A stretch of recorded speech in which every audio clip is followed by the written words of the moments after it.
Bonjour à toutes et à tous et bienvenue dans ce 32e podcast consacré à l'évolution de vos FCPE au sein des PEG, PERCO et PERCOL des groupes EDF et Engie.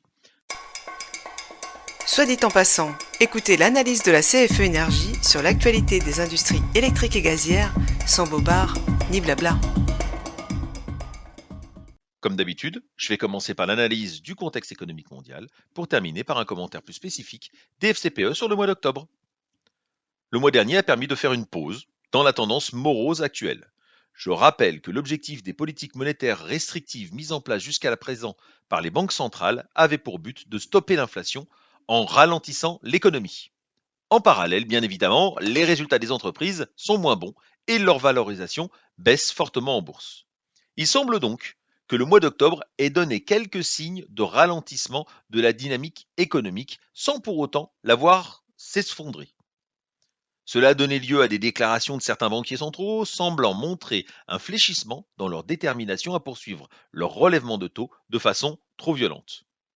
À cette bonne nouvelle s'ajoute une possible volonté de la Chine de stopper sa politique zéro Covid avec ses confinements à répétition, engendrant une faible croissance et des ruptures dans les approvisionnements mondiaux. Toutes ces supputations, plutôt positives, à prendre avec des pincettes, ont donc ravivé les espoirs de nombreux investisseurs. Rien de concret donc, mais leur morale étant au plus bas, il en faut peu pour le remonter. Ce contexte a entraîné un redémarrage important des actions pour ce mois d'octobre, malgré la chute des stars de la technologie américaine après une série de mauvais résultats qui se traduit dans les indices technologiques moins bons que les autres. C'est ainsi que le Nasdaq, composé de valeurs technologiques, comme je viens de vous l'évoquer, ne progresse que de 4%, alors que le Dow Jones, composé de valeurs plus traditionnelles, gagne presque 14% sur le mois, ce qui n'est pas arrivé depuis de très nombreuses années. En Europe, l'Eurostoxx 600 qui regroupe les principales entreprises de la zone euro gagne 6% et le CAC 40 français presque 9%. Pour terminer, l'indice mondial MSCI World augmente de plus de 7%. Du côté des devises, le mois d'octobre est assez calme puisque l'euro se stabilise, progressant même de 1%, mais il est loin de reprendre le terrain perdu puisque la chute reste quand même vertigineuse avec presque 13% depuis le début de l'année.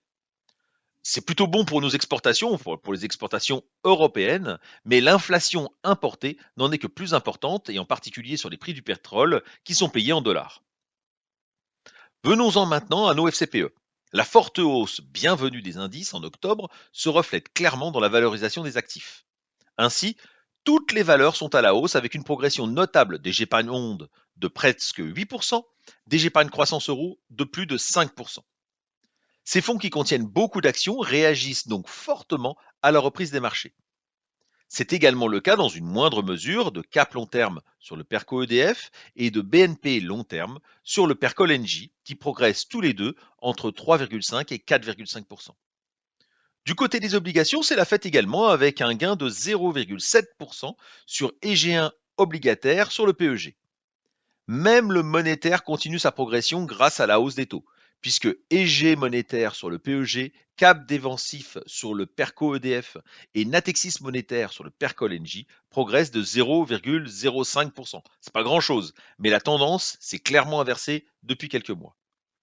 Pour terminer, venons-en aux actions de nos entreprises avec Link Classic qui contient les actions Engie qui grimpent de presque 10% à la faveur d'anticipation de bons résultats trimestriels et d'un prix du gaz qui ne baisse pas. Du côté d'EDF, le prix de l'action est plafonné à 12 euros suite à l'OPA lancée par l'État. Il est reflété par une valorisation de 13,84 euros sur le FCPE Action EDF qui contient 1,16 actions, ce qui explique son prix et reflète exactement la valorisation en bourse de 12 euros.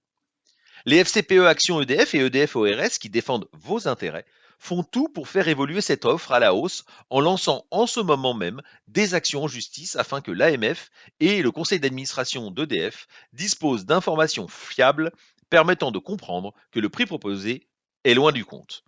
Plusieurs plaintes sont en cours, tant en référé qu'au Conseil d'État ou à la Commission européenne.